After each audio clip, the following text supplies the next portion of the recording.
from a purely philosophical human perspective, the question of free will, I admit, is problematic. But you know, we have in the Bible one event that answers, I believe, once and for all, the question of free will and the reality of human free will. And that is Jesus on the cross.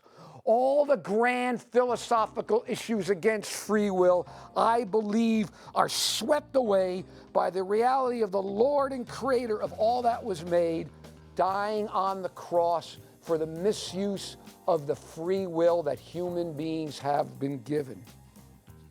Otherwise what?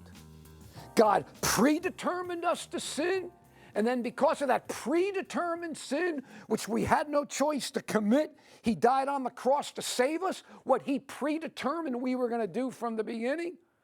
I don't know, that doesn't make sense. I mean, use an analogy.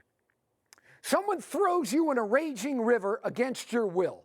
They throw you in the river, you don't want to go, they throw you in, and then they jump in and pull you out of the river, and they save you. Well, how thankful should you be to them? How much of a favor did they do?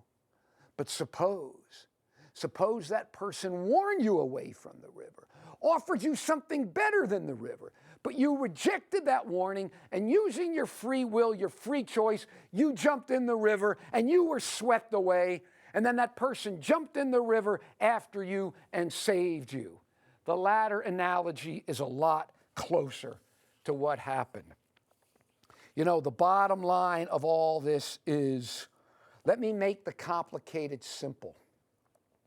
If we did not have free will, I mean true free will, then why would Jesus have died on the cross for us?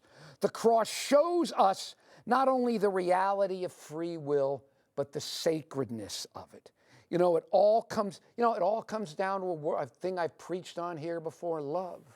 Love is the grand overarching principle of all God's creation. God loves us, and we in response love him back. And the only way we can love God back is we are truly free. I said before, God can force every creature in the universe to fear him, to obey him, to worship him, but he can't force anyone to love him. The only way we could love God is if we were truly free, truly free. And that freedom entails risks. And God knew the risk beforehand. And yet, despite knowing the risk, despite knowing what happened, he says, I'm going to create them anyway. That's why the plan of salvation was put in place even before we sinned.